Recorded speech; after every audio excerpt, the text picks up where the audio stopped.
It has been a while since we've talked to you guys about what's going on in our homestead, and a lot has changed. You didn't like it. No, Mike, what am I supposed to say? Mike, are you there? No. I don't think Mike's with us. Oh, I remember. Stick around for the baby bunnies.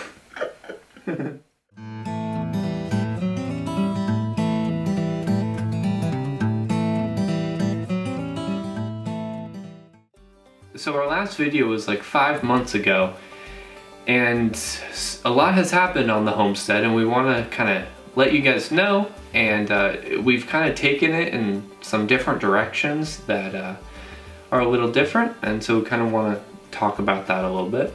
The big thing is we ended up having to downsize our animals about 50%, maybe a little less, and so a lot less, but there were specific reasons of why we did downsize certain animals, certain flocks, that kind of stuff.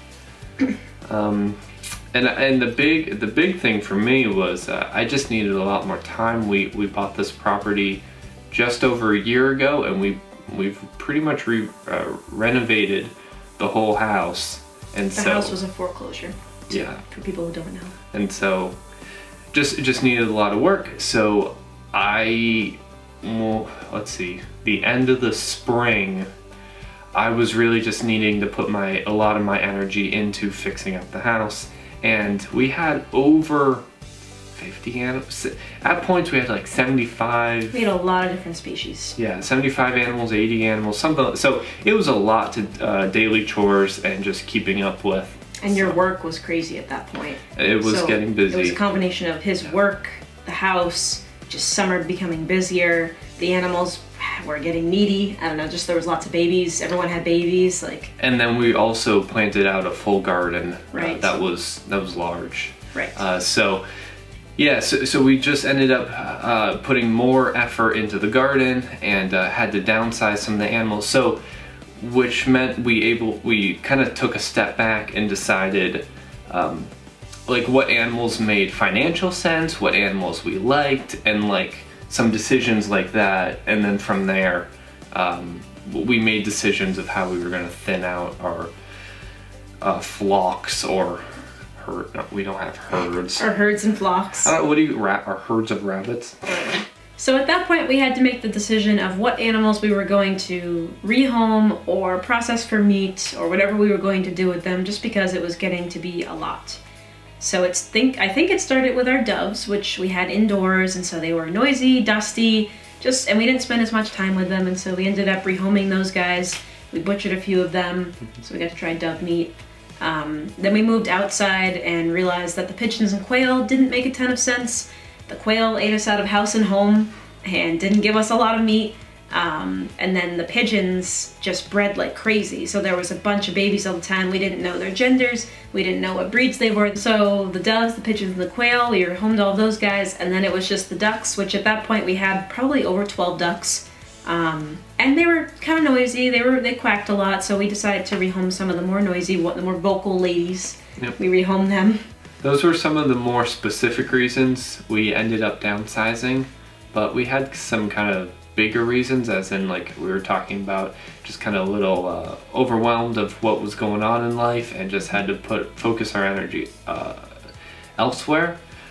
But also the whole reason behind getting these animals in over a year, like a year ago, a little over a year ago, was just try them out. Yeah, learning how to care for the individual breeds or individual kinds of animals, and realizing what economically makes sense, what we like to eat. Right. Like eggs. What we enjoy raising, what makes sense. Yep. So that later down the road, if we were to buy a property that is a little bigger, where we would want to kind of focus more of our energy in on whether it's a larger flock of ducks, or like just what economically makes sense, or for our family, just depending. We don't really know where we want to go. So just wanted to let you guys know what was going on, kind of the reasoning behind why we got all the animals, and then why we ended up downsizing a little bit. But as promised, we told you guys that there were some new babies on the farm. Brand new babies. So exciting. Some baby Holland Lop bunnies. So we'll cut to that now. These are our baby Holland Lops. They are about a week old. Their eyes are still not open quite yet. They'll be opening in the next couple days. But they're super cute. There's 4 of them. This one is the only one that has spots. The rest are all solid orange. And they are wicked cute. So we just wanted to show you guys the babies on the farms. On the farm, they are growing fast, getting curious. So we'll see you guys in the next video.